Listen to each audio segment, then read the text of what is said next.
Hi friends, భారత వాయుసేనలో విమానాల కొరత ఉంది. అయితే వాయుసేనకు సంబంధించిన ఆయుధాల విషయంలో ఇంకా వాయుసేనకు సంబంధించిన వాటి కొరకు కేవలం స్వదేశీ టెక్నాలజీతో చేసిన వాటిని భారత ప్రభుత్వం వినియోగిస్తుంది. ప్రస్తుతం భారత వాయుసేనకు దాదాపు 114 విమానాల అవసరం ఉంది. అయితే కావలసిన విమానాలను కొనడానికి మోడీ సర్కార్ సిద్ధంగా లేదు. కొనడానికి ఇంట్రెస్ట్గా అంటే వాయుసేన రక్షణకు భారత ప్రభుత్వం ప్రాధాన్యత ఇవ్వటం లేదని కాదు. దీని వెనుక ఒక బ్లాక్ బాస్టర్ మైండ్ గేమ్ ఉంది. ఈ మైండ్ గేమ్ ఏంటో తెలిస్తే శత్రుముఖలకు కంటి మీద కునుకు కూడా ఉండదు. అసలు బ్లాక్ బాస్టర్ మైండ్ గేమ్ ఏమిటనే దాని గురించి ఈ వీడియోలో తెలుసుకుందాం. మీరు కొత్తగా కనుక ఈ వీడియోని చూస్తున్నట్లు అయితే వెంటనే వీడియోని లైక్ చేసి షేర్ చేయండి. ప్రస్తుతం వాయుసేనలో దాదాపు 114 విమానాల కొరత ఉంది. అయితే ఈ 114 విమానాలు వాయుసేనకు అందుబాటులోకి రావాలంటే దాదాపు 10 సంవత్సరాలు పట్టే అవకాశం ఉంది. అందుకే విమానాలకు బదులు యుద్ధ డ్రోన్స్ని తయారు చేయాలని ప్రభుత్వం నిర్ణయించింది. విమానాల కంటే వేగంగా ఈ డ్రోన్స్ వెళ్ళడమే కాకుండా టార్గెట్ని కరెక్ట్ టైంలో ఛేదిస్తుంది. అయితే ప్రపంచవ్యాప్తంగా చూసుకుంటే వాయుసేనలో ప్రస్తుతం రష్యా అత్యాధునిక డ్రోన్స్ని వాడుతుండగా అమెరికా ఇప్పుడిప్పుడే వాడడాన్ని స్టార్ట్ చేసింది. అందుకే ఇప్పుడిప్పుడే అత్యాధునిక డ్రోన్లను తయారు చేయడం మీద భారత్ దృష్టి పెట్టింది. ఇటీవల వాయుసేనలో యుద్ధ విమానాల వాడకంపై ఎలన్ మస్క్ చేసిన కామెంట్స్ ఇప్పుడు ప్రపంచవ్యాప్తంగా చర్చనీయ అంశంగా మారాయి. ఇంతకీ ఎలన్ మస్క్ ఏమన్నాడంటే, ప్రస్తుతం అడ్వాన్స్ టెక్నాలజీ ఉన్న కాలంలో యుద్ధ విమానాల మీద ప్రభుత్వాలు పెద్ద ఎత్తున డబ్బును ఇన్వెస్ట్ చేయడం అనేది కరెక్ట్ కాదు. ఎందుకంటే యుద్ధ విమానాల మీద పెట్టే పెట్టుబడిలో సగం డబ్బుకే అత్యాధునిక డ్రోన్స్ తయారవుతున్నాయి. అంతేకాక యుద్ధ విమానాల్లో పైలట్లను తప్పగా వినియోగించాల్సి ఉంటుంది. యుద్ధ విమానాల్లో పైలట్ల ప్రాణాలకు ప్రమాదం కూడా ఉంటుంది. ఇక యుద్ధ డ్రోన్ల విషయానికి వస్తే వీటి తయారీకి డబ్బు తక్కువ. అంతేకాక పైలట్లు అవసరం కూడా ఉండదు. అందుకే ప్రతి ఒక్క దేశం యుద్ధ డ్రోన్లను వాడాలని తన అభిప్రాయాన్ని తెలిపాడు.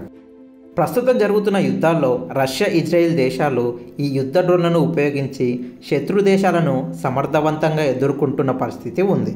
యుద్ధ డ్రోన్లు ఎంత శక్తివంతమైనవో తెలియడానికి రష్యా, ఇజ్రాయెల్ యుద్ధాలే మనకు బెస్ట్ ఎగ్జాంపుల్.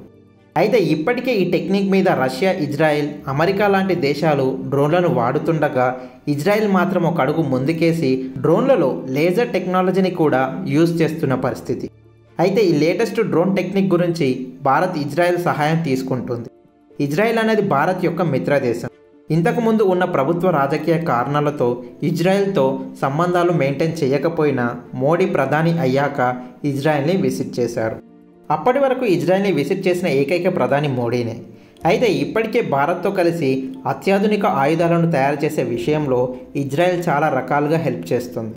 భారత్కు హెల్ప్ చేయడంలో ఎప్పుడు రెడీ ఉండే దేశం ఏదైనా ఉంది అంటే అది ఇజ్రాయెల్ మాత్రమే. అయితే ఇప్పుడు ఈ అత్యాధునిక డ్రోన్ల టెక్నాలజీ విషయంలో కూడా ఇజ్రాయెల్ భారత్కు సపోర్ట్ చేస్తుంది. అయితే ప్రెడేటర్ డ్రోన్లు చాలా డేంజరస్ డ్రోన్లని చెప్పవచ్చు. ఎందుకంటే హమాస్ చీఫ్ని చంపడంలో ఈ డ్రోన్ అనేది కీలక పాత్ర పోషించిందని చెప్పవచ్చు. అంతేకాక ఇజ్రాయెల్ మరియు హమాస్ మధ్య జరిగిన భీకర యుద్ధంలో ఇజ్రాయెల్ వాడిన డ్రోన్లను చూసి అమెరికా బిత్తరపోయింది. అప్పటి వరకు ఇజ్రాయెల్ని తక్కువ అంచనా వేసిన అమెరికాకు ఇజ్రాయెల్ వద్ద ఉన్న సాంకేతికను చూసి అమెరికా ఆశ్చర్యపోయింది. ఇంత అత్యాధునిక టెక్నిక్ ఉంది కాబట్టే హమాస్ని, ఇరాక్ని చాలా ధీటుగా ఎదుర్కొంటుంది ఇజ్రాయెల్. అయితే ఈ 31 ప్రెడేటర్ డ్రోన్ల కొరకు అమెరికాతో భారత్ డీల్ చేసుకుంది. ఇంకొక పక్క ఇజ్రాయెల్తో కలిసి 900 అడ్వాన్స్ డ్రోన్లను కూడా తయారు చేస్తున్న పరిస్థితి. ఈ తయారీ అన్నది అదానీ డిఫెన్స్ ఇజ్రాయెల్ కంపెనీతో కలిసి డ్రోన్ల ప్రొడక్షన్ జరుగుతుంది. అయితే భారత్ ఇప్పటికే ఇజ్రాయెల్కి చెందిన హెరాన్ డ్రోన్లను ఉపయోగిస్తుంది. అంతేకాక మన వద్ద ఇజ్రాయెల్ ద్వారా తయారైన 5 సర్చర్ డ్రోన్లు కూడా ఉన్నాయి, ఇంకా తయారవుతున్నాయి. ఇటు డిఆర్డిఓ కూడా స్వంత టెక్నిక్తో మరికొన్ని డ్రోన్లను ప్రొడక్షన్ చేస్తుంది. ఇప్పటికే డిఆర్డిఓ థమస్ డ్రోన్లను తయారు చేసింది. ఇవి కూడా టెస్టింగ్లో చాలా బెటర్ పర్ఫార్మెన్స్ ఇచ్చాయి. భారత్ 2030 వరకు ఆత్మనిర్భర్ భారత్గా మారాలని టార్గెట్ పెట్టుకొని ముందుకు వెళ్తున్న తరుణంలో లేటెస్ట్గా వస్తున్న ప్రతి అడ్వాన్స్ టెక్నిక్ మీద పట్టు బిగించాలని భారత్ భావిస్తుంది. అందుకే లేటెస్ట్ డ్రోన్ల తయారీపై పెద్ద ఎత్తున దృష్టి పెడుతూ రక్షక రంగాన్ని బలంగా తయారు చేయాలని భావిస్తుంది. అయితే ఇటువంటి డ్రోన్లను కొనడం వల్ల లేదా మనం తయారు చేయడం వల్ల యుద్ధ క్షేత్రంలో సర్కార్కు వాయుసేన తన పర్ఫార్మెన్స్ ద్వారా సరికొత్త బలాన్ని ఇచ్చే అవకాశం ఉంది. అయితే గతంలో మనం 37 రఫేల్ యుద్ధ విమానాలను కొనుగోలు చేసిన విషయం తెలిసింది. ఇటు యుద్ధ విమానాల తయారీపై కొద్దిగా దృష్టి పెడుతూ ప్రస్తుతం మానవరహిత డ్రోన్ల ద్వారా అయితే రక్షణ పరంగా భారత్ ఇంకా స్ట్రాంగ్గా అవుతుందనే దానిపై భారత ప్రభుత్వం కొన్ని వేల కోట్ల డబ్బులను ఇన్వెస్ట్ చేసి ఈ వాయుసేన డ్రోన్ల తయారీపై దృష్టి పెట్టింది. అయితే ఇజ్రాయిల్ యుఎస్ చేసే టెక్నిక్ కనుక మనకు అందుబాటులోకి వస్తే భారత వాయుసేన చాలా బలంగా తయారయ్యే అవకాశం ఉంది. మన సైనికులకు మానసిక బలాన్ని ఇచ్చినట్టు అవుతుంది. అయితే ఈ డ్రోన్లు ఎంత తొందరగా వీలైతే అంత తొందరగా వాయుసేనకు అందుబాటులోకి తీసుకురావాలని భారత ప్రభుత్వం భావిస్తుంది. అంతేకాక ఆయుధాల విషయంలో ఏ అడ్వాన్స్ టెక్నాలజీ వచ్చినా ఆ టెక్నాలజీకి సంబంధించింది భారత సేనలో ఉండాలనేది టార్గెట్గా పెట్టుకుంటే ఆ టెక్నిక్కి సంబంధించిన టెక్నాలజీతో స్వదేశంలో ఆ ఆయుధాలను ఆత్మనిర్భర్ భారత్లో భాగంగా తయారు చేయాలని భావిస్తుంది.